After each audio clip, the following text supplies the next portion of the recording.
After the wonder comes the stillness, the quiet pause after the spark, where everything you've been reaching for finally slows enough to be seen.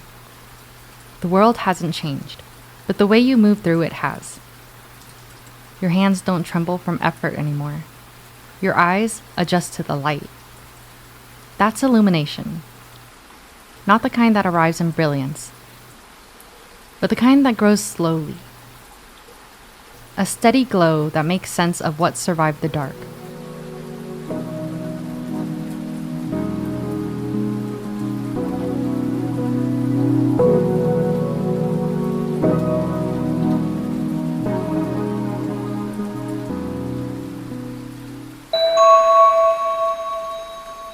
Phase 4, the illumination. This episode is about that clarity, the quiet alignment that happens when your inner and outer worlds finally start to meet again. It's about how conversations can spark recognition, and how sometimes someone else's story helps you understand your own.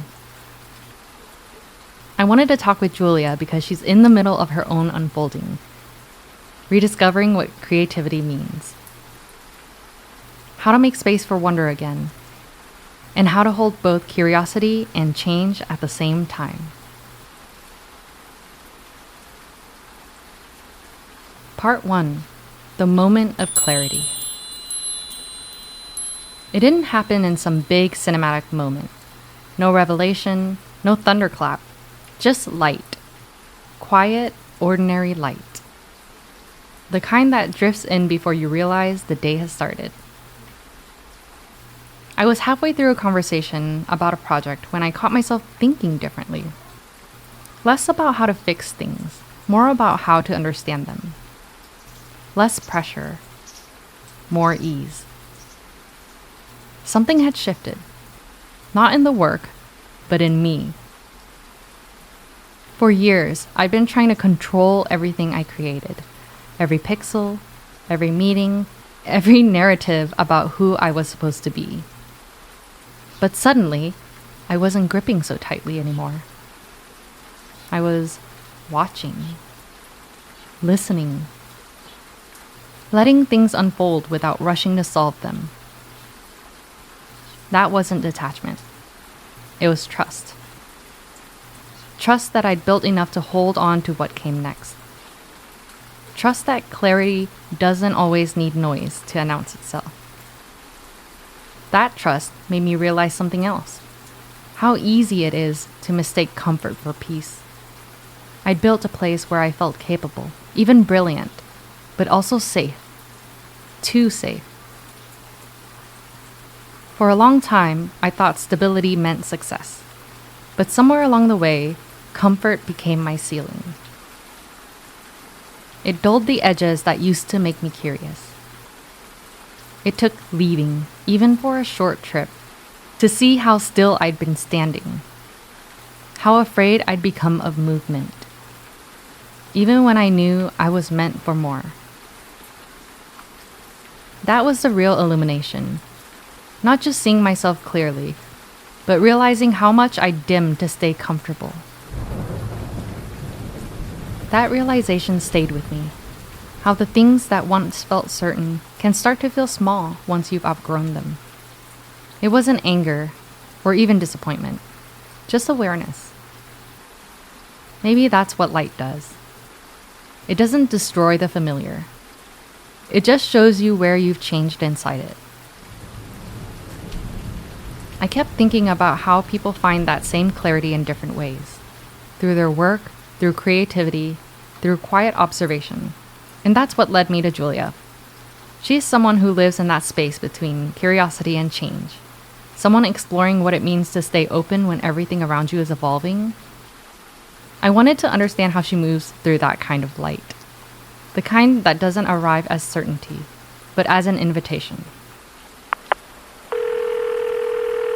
I'm Julia. I'm a designer, artist, maker, and all of the things. In my professional life, I am a design lead that works in AI and agentic technologies and software. Outside of that part of my life, I'm also a ceramic artist. I am a lover of all things that could possibly be made with my hands. I got into bookbinding. I've been doing welding projects. I have reupholstered furniture. I have done pretty much everything you could possibly do with your hands in the art and design space.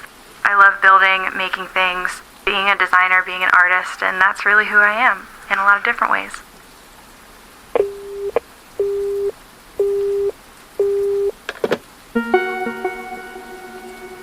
Part 2.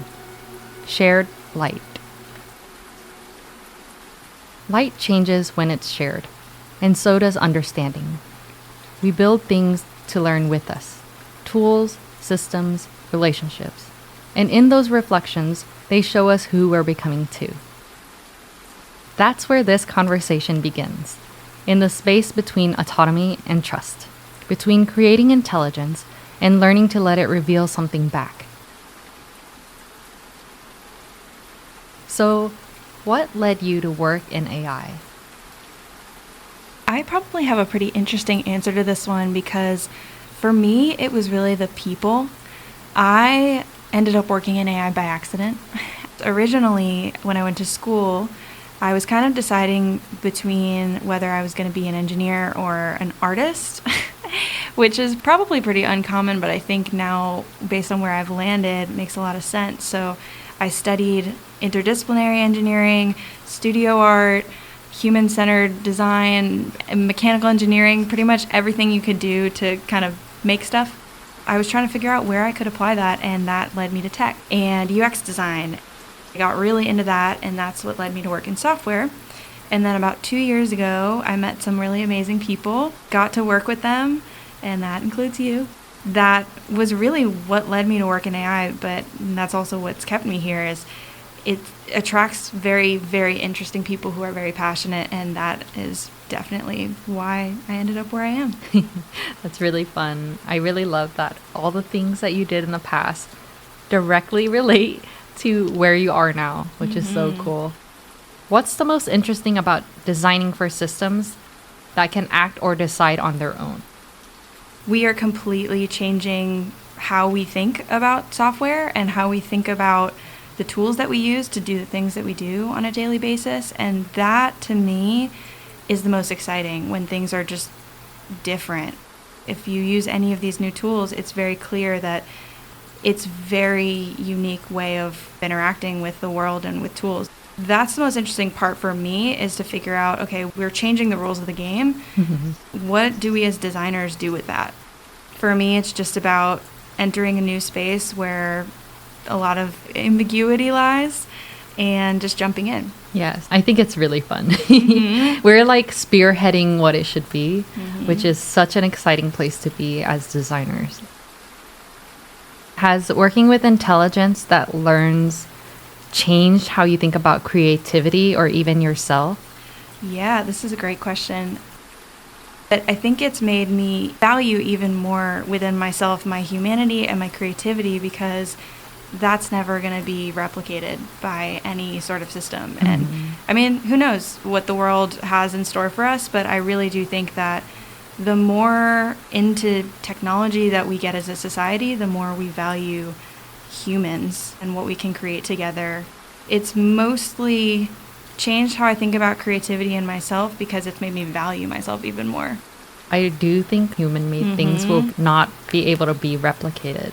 Yep. That will be really important in our line of work. Where do you see the human part of that work? For a lot of the work we do, it's really about making things more human-centered, and that's obviously a big buzzword in the design world. It's true, right? When you can have a conversation with a technology like a ChatGPT or a Claude, and you can actually ask for what you want in whatever order you want.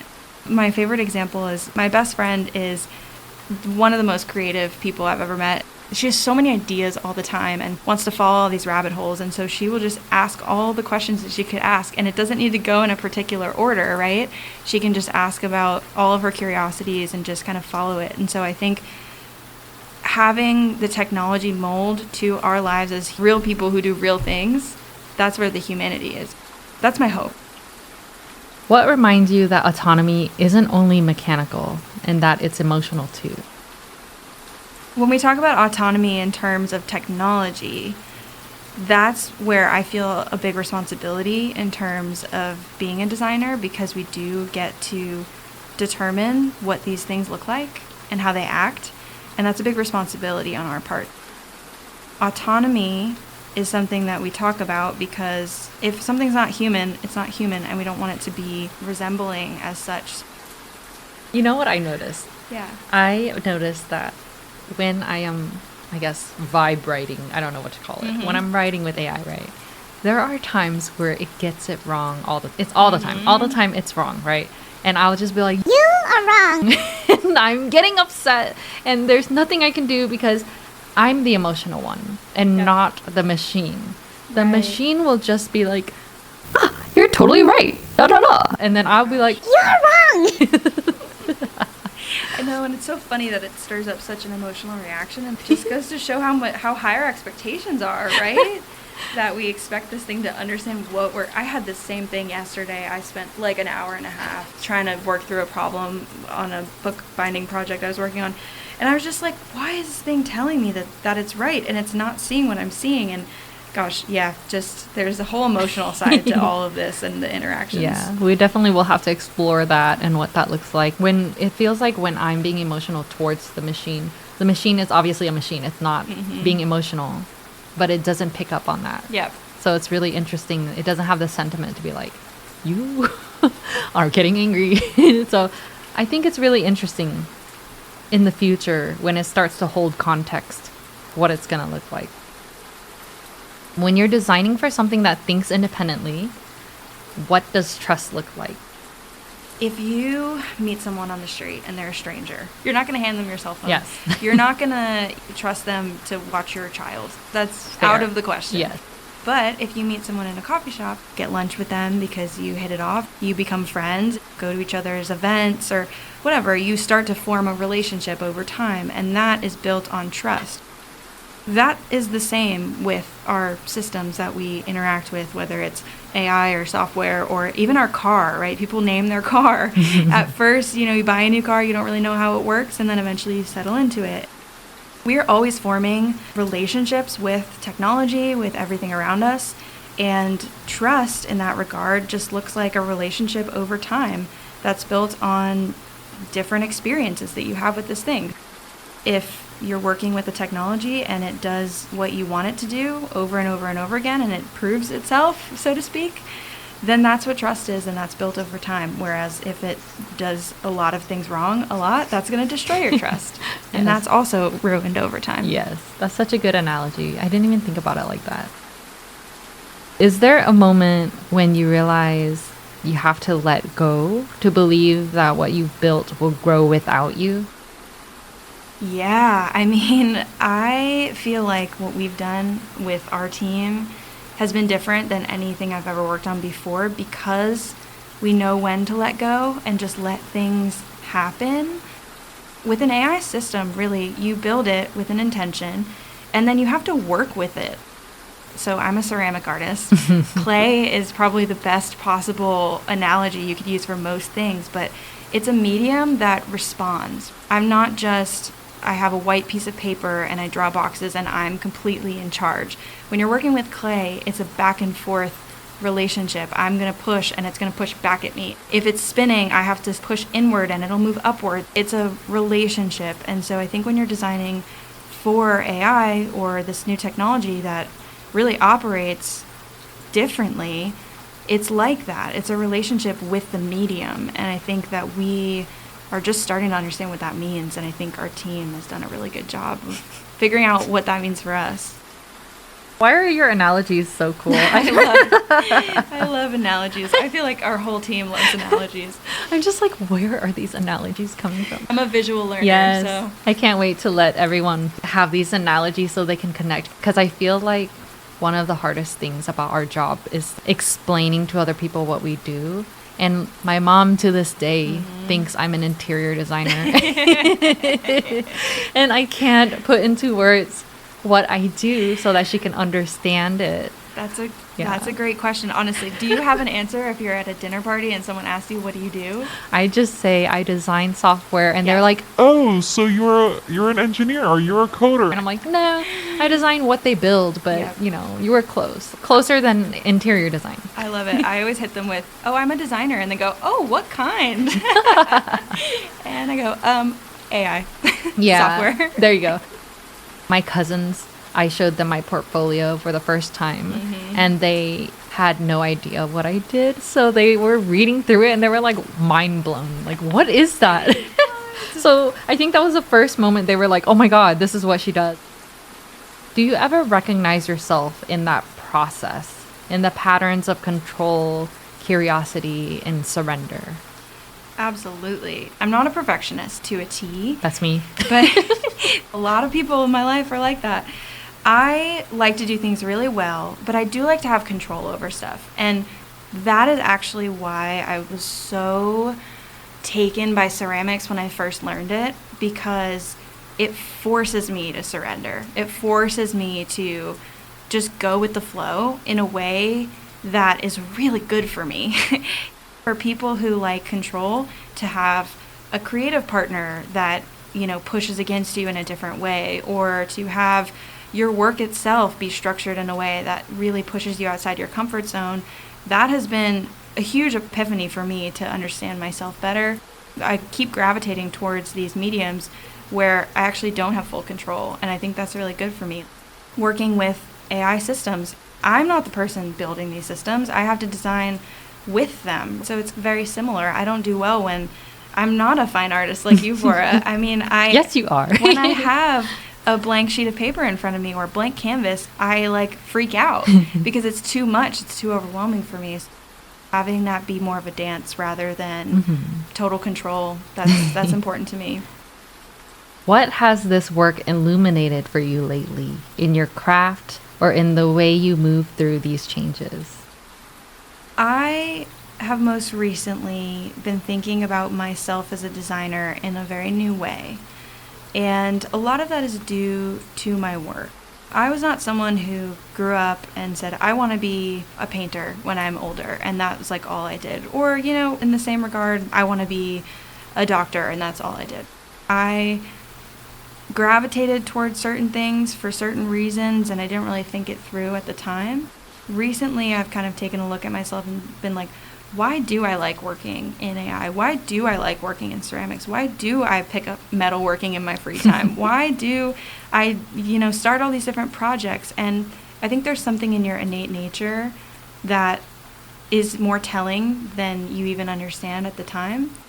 The work that I do both at my work and my craft, it's taught me a lot about myself and who I am and why I do the things that I do.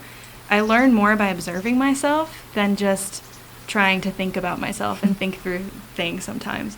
Taking a look at myself from an external point of view helps me understand myself better. Yeah, I think that's really important. And that's what this episode is about, the illumination, which is basically about finally knowing yourself, who you are. Everything is aligning within. You're not you're glowing outside, but inside you're illuminating. You see yourself for what you are. It's so clear when you meet someone who is aligned. And I'm not saying that because it's something to achieve. I just mean you can tell when you've met someone who's done that hard work of figuring out who are you, what serves you, what doesn't serve you, how do you move forward, how do you move towards the things you like that give you life. You can just tell. Yeah, there's people I've met who maybe haven't gotten that far. I've met people who are too afraid to do things or are too worried about what others think. They've given themselves to everyone else, that they haven't taken the time to get to know themselves, which I think is such a huge mistake. Yeah. I think it's so important to have that relationship with yourself so that you can love yourself. If you have that relationship with yourself, it just makes you a better person. It makes you a better designer, a creative.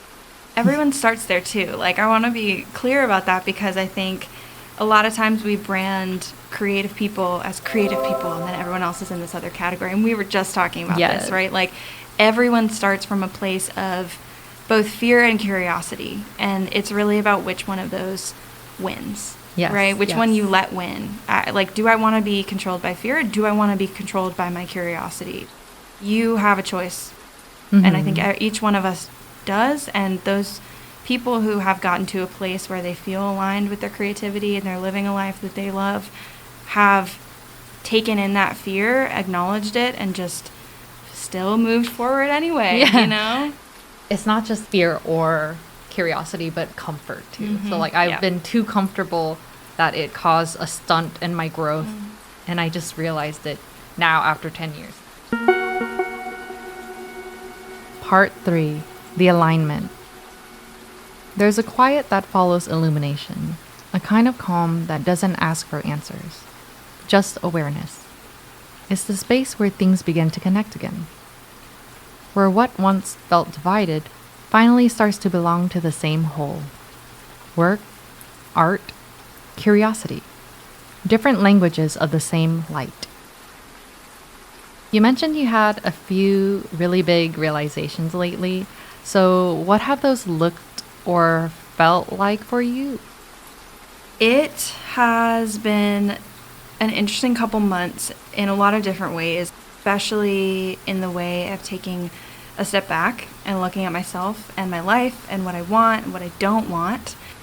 The thing I'll say about big realizations and change moments and metamorphoses is that when you are actually physically in that moment, you have no idea that they're happening. Exactly. You have literally no idea what is going Yes. on. You feel like you are in the middle of a tornado, avalanche, any In the insert. dark. That's my first episode. That's where you are. You didn't even Exactly. know.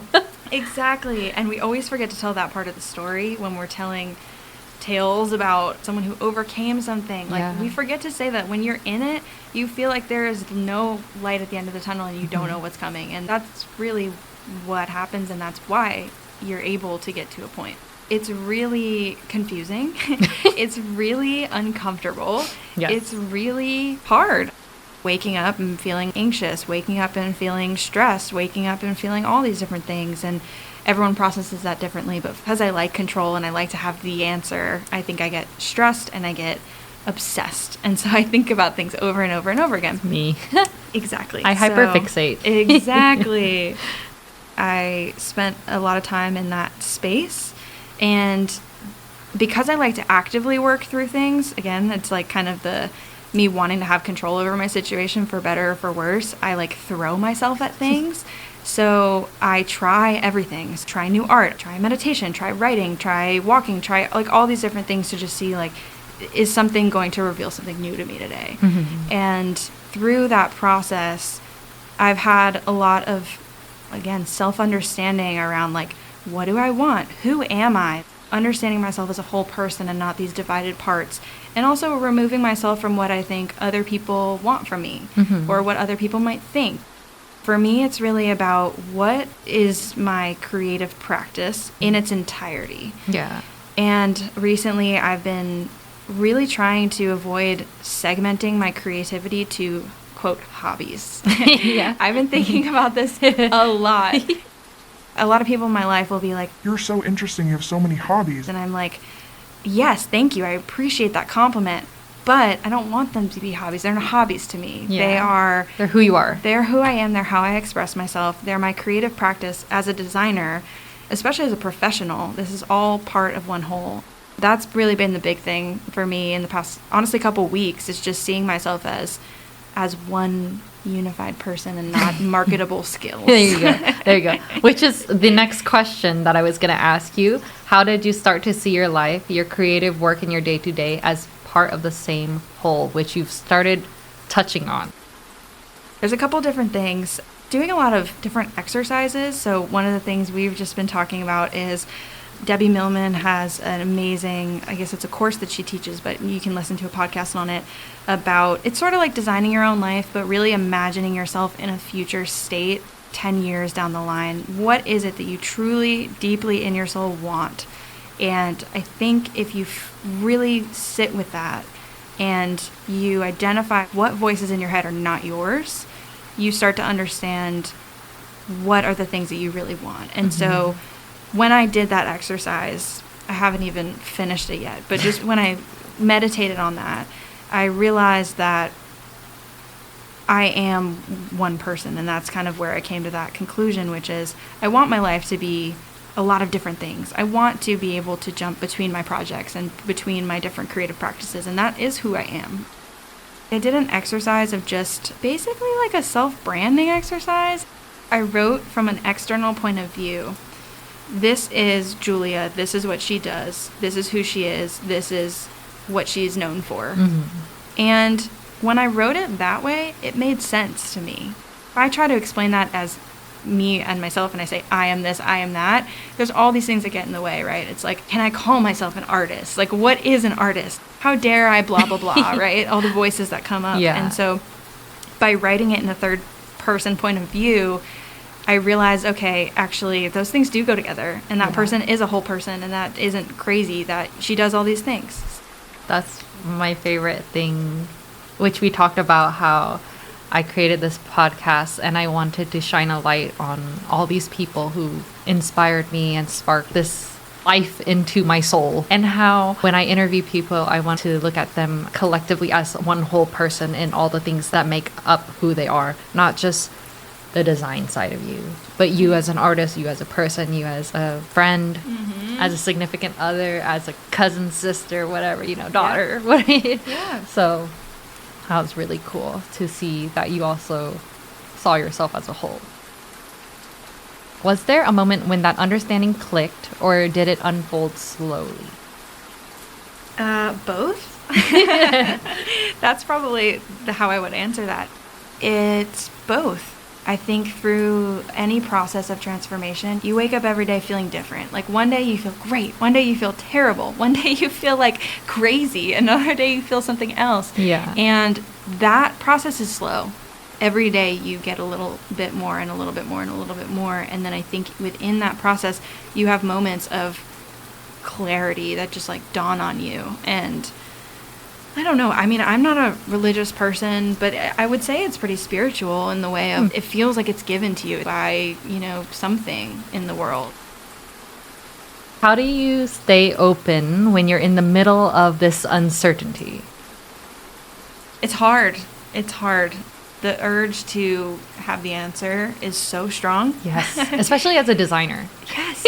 Even if it's the wrong answer. That's the hard thing is it's so easy to do what someone else wants you to do or do something you've seen before. It's really hard to be on a path that you don't know where it's going. Right. It takes a lot of faith in yourself, in just courage. Yeah. Courage to be wrong, Yeah. I think, is a really big piece of this in our field, working in AI, being an artist. The courage to be wrong is such a huge statement. And when you can be wrong and you're okay with it, what people don't realize is that once you are wrong, then you can see what you did wrong and then make amends and then start pivoting, which is huge. In The Anxious Generation, this book, it's a fantastic book, but it talks about how important it is for any child's development to make mistakes and do them in a safe place. So I think a lot of us have gotten to this place where we're so afraid of being wrong that we aren't wrong ever. And that sounds nice in theory, to never be wrong and to never mess up and get a gold star. But in reality, the more often you're wrong, the easier it becomes to be wrong. And then the easier it becomes to be right. It's this cycle. It's kind of exactly the opposite of what you would think. I do think, like you said, being wrong a lot and being wrong also with your full chest. Yes. Just standing up and saying, this is what I believe, or this is my opinion, or this is my design, and someone say, nope, you didn't get it. Sorry, next time, try again. That hurts, but I do think it's a skill that you develop. It's a helpful, muscle. Yeah. I just noticed it a lot, in my fandom, because I'm older probably. When I do something wrong, when someone does something wrong, they are so intense about you are wrong and rubbing your face in it. But it's okay, they're wrong. Give them a moment to make it right. And I feel like maybe they don't have that skill where they're you're wrong. Okay, move on. We can fix it. Or it's more you're wrong, it's the end of the world, I'm canceling you. So I don't know if it's a generational thing, but it's just something I've noticed. And I just thought, I'm a perfectionist, so failure was really difficult for me. It was so difficult that it was like the fear of failure made me stop doing things. Yep. And so now I'm in a place where I can like accept it. I'm willing to fail. I'm okay. And then I'm going to use it to pivot. So I'm changing my relationship with failure. Yep. For me, it's come to the point where I can always choose, like I said, with choosing curiosity over fear, I can always choose whether I'm going to continue on the path or I'm going to let something stop me. And for me, uncertainty is really, really, really hard, but I will not let it stop me. Like I just have this internal drive where I know that I need to do what I need to do, and it's going to be really uncomfortable to be uncertain. But again, you have the choice. Is this thing that I'm facing, this uncertainty, am I going to let that get in my way or am I not? And so I think you always have the choice, even if it's uncomfortable. So how did you teach yourself to make that choice? Like in the case where I was too scared to make mistakes, too scared of failure. How do I make that choice? There's a lot of things in my life I can point to, like, I didn't even mention music when I introduced myself, right? And I think I have a complicated relationship with music. I described it actually this morning as kind of like the one that got away for me because when I was graduating high school, it was kind of like I had to either pick music or design. There's a lot to unpack there. A lot of things held me back in that regard in terms of fear. And I'm just now coming around to unpacking some of those things around music and like really diving into it. And it's hard and sometimes it's not fun. At the end of the day, whether this is good or not, I have this like fear that life is going to pass me by and I'm not going to do the things I want to do, and that is not okay with me. That's fair. That's fair. Yeah, and I will also say I am very, very grateful for, a lot of the people in my life, and one of those people is my mom.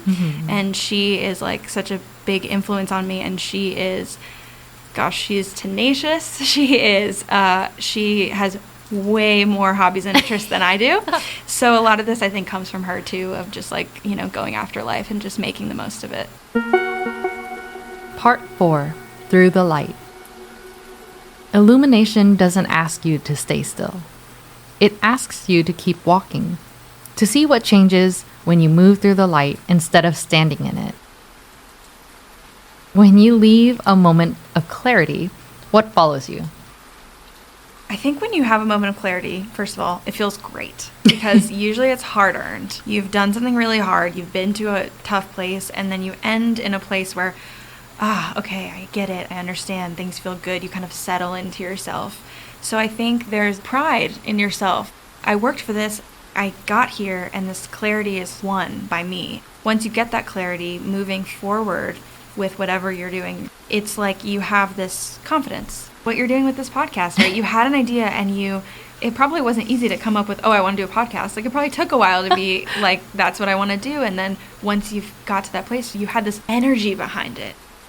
I actually didn't even want to do it. Yeah. I was just like, What if I did this? My what if became, Well, what if I planned this out? and then I started planning it out, and then I was just doing it. Like I was just like, What if I asked my friend just to see? I asked her to create these music pieces that would make up what I wanted to feel like, and she did. And I was like, Well, now that it feels real, Oh my God. now that I've hired her to do this and paid her, I now want to see what it feels like when I put it together. And then what if I pitch it to my friends? Like, would they actually?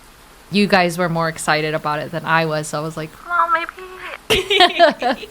Sometimes other people's opinions are good in that regard. yeah. And then now that I'm doing it, it's so fun. I had that clarity, and I don't really have the confidence, like I know what I'm doing, but I have the confidence in that I'm building a story and I'm helping to shine a light on these people, or you, who really impacted my life in a positive manner. How do you bring that understanding back into ordinary day-to-day life? When you're in a place of intense creativity, this happens to me a lot when I go on vacation. I will go and I will feel really rested. And it's a process. Like I always say, the first day of a vacation is for detoxing. I'm allowed to do whatever I want. I'm allowed to sit on the hotel bed and watch TV for hours. Like I don't care. It's a detox day. Then after that, I get like relaxed. And then at some point I get super bored. And then after I get super, super bored, and I'm supposed to be enjoying my vacation, remember? Yes, No, of course not. And so I get really bored. And then after I get bored, I get creative and I get really excited. And then I kind of like move from there. And so once I get back from a vacation, this is what this question reminds me of. When you get back from vacation and you're like, I feel so good. I was away. I loved who I was on vacation. you come back to your regular life and you have to do your laundry, right? So how do you, in a very realistic way, like how do you bring that energy into your day-to-day? And that's really hard. You can't romanticize everything, right? Like it's not possible. And so I think knowing that that's all part of it, the humanity of it, these things are annoying. How do I figure out my schedule? How do I make sure I'm getting groceries? How do I make, like, all those things are part of living your creative life. It's okay to not be creative 100% of the time. I hope no one feels like that's the requirement in order to be a quote creative person or creative. Like, you're not going to be creative all the time. The thing that matters is the output. It's like, are you spending time, any time, towards this thing? You can call yourself a photographer if you take pictures regularly. You can call yourself a sculptor if you actually do sit down and work on sculpture. It's the time towards something, but it doesn't have to be all the time. Yes. So I think just allowing yourself to be a regular human being on this planet with all the other human beings and knowing that you are creative, but you're a lot of different things. Yes, that was really hard for me, actually.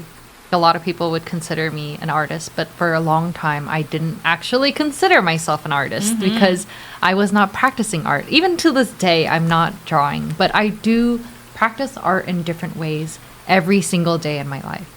But I just thought it was funny how I would never call myself an artist.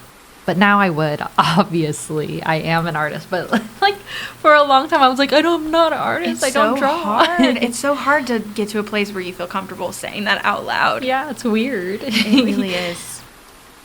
Are there small things that help you keep it close? A rhythm, a space, or a ritual that kind of grounds you? One thing I recently picked up, and I'm not like a super woo-woo person, but like I love it. Like I do yoga, I wouldn't even call yoga woo-woo, but like, you know, like wait, what is a woo-woo? Oh, woo-woo is like spiritual, it's like holistic. Like I dabble. I guess I'm woo-woo. Technically I'm agnostic, but I grew up Buddhist. But yeah, I'll just say we're woo-woo. Exactly. Exactly. I feel like there's a stigma against it, and you know just what? say it with your whole chest. I'm woo-woo. I'm woo-woo. We are woo-woo. I actually don't know what the real word. I feel like that should be like short for something. Anyway, so speaking of that, I recently got into tarot cards. I love tarot cards. I love them. I love it. Why do they have such a bad... Wow, I love them so much. Actually, I've done tarot readings, and one of them came true, which was crazy. Oh my God. Literally, my friend was like, hey, what's going to happen? Am I going to meet someone, like, the love of my life, blah, blah, blah.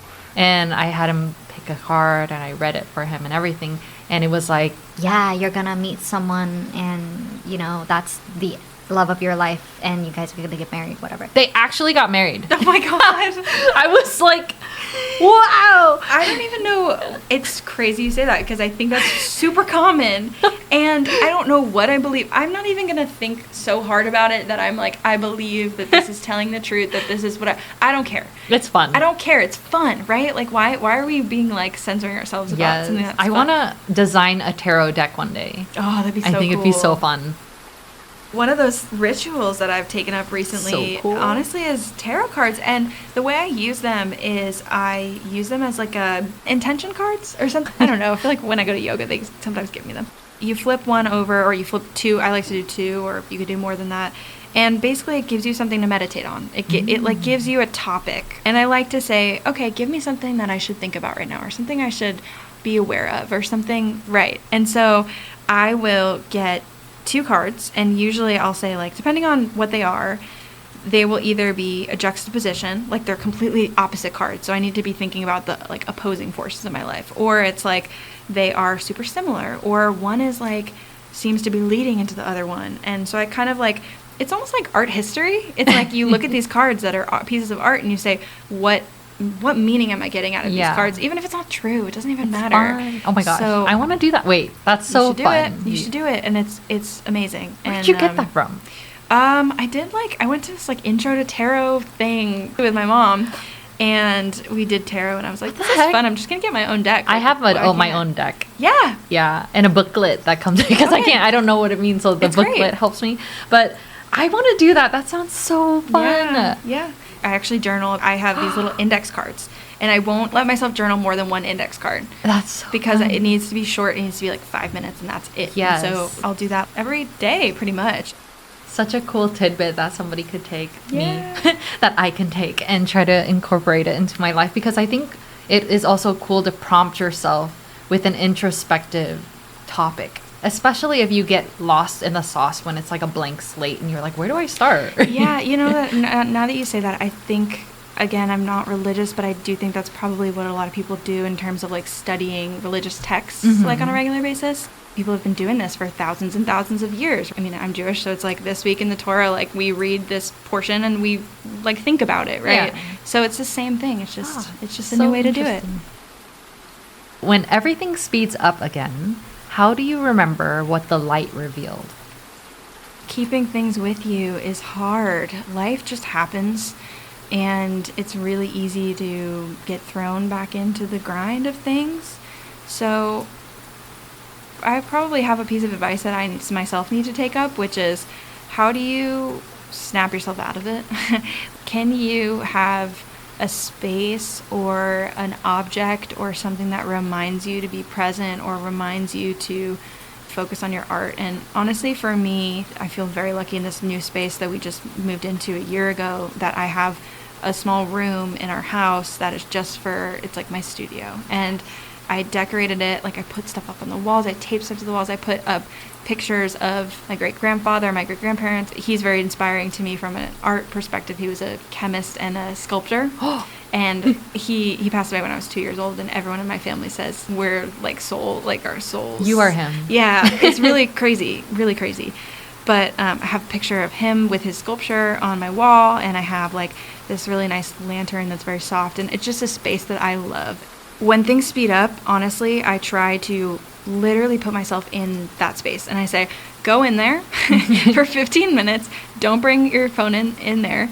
Just walk in, sit there, see what happens, right? And I think giving myself that space to just stop, I think is really important. So however you remind yourself to do that, that's important. I think a lot of people put themselves on the back burner. So eventually, if you do that too much, you'll become resentful, or you'll wither away and lose yourself in the process. So I hope if one thing someone can take from this is that not to lose yourself, and to give yourself that space, and that it's okay to do that. It's okay to slow down, unless there's something that's really like you have to do this in 3 seconds or else it's going to explode.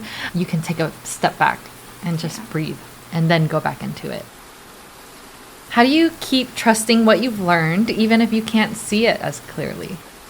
There's a lot of times when things change and the clarity that you did have maybe isn't as clear in front of you. It's hard once you've fought to get clarity to hold on to it, because things change. The clarity that you get in October of this year is not going to be the clarity that you have in July of next year, right?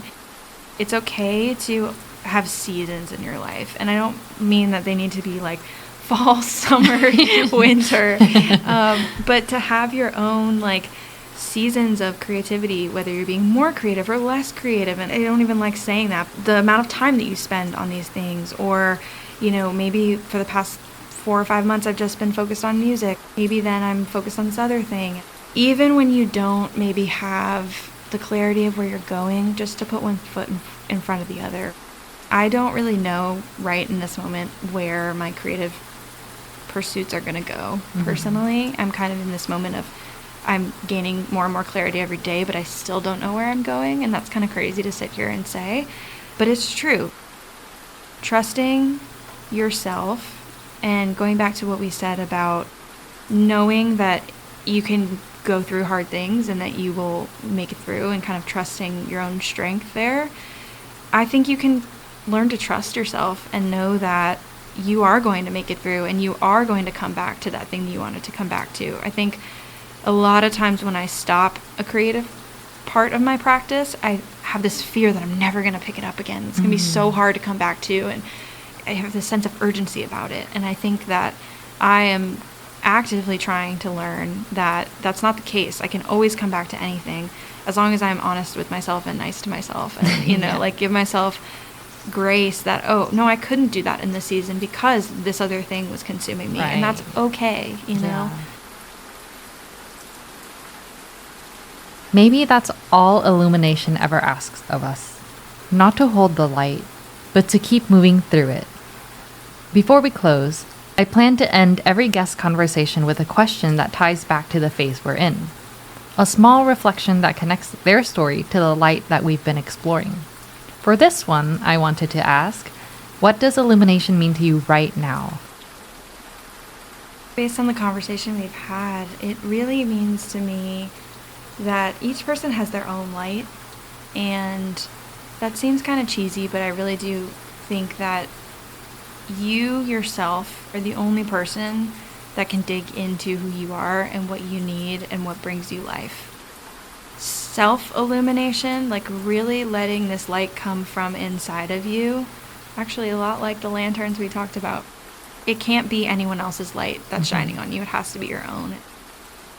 What's been bringing me more light into my life these days is to basically like design myself.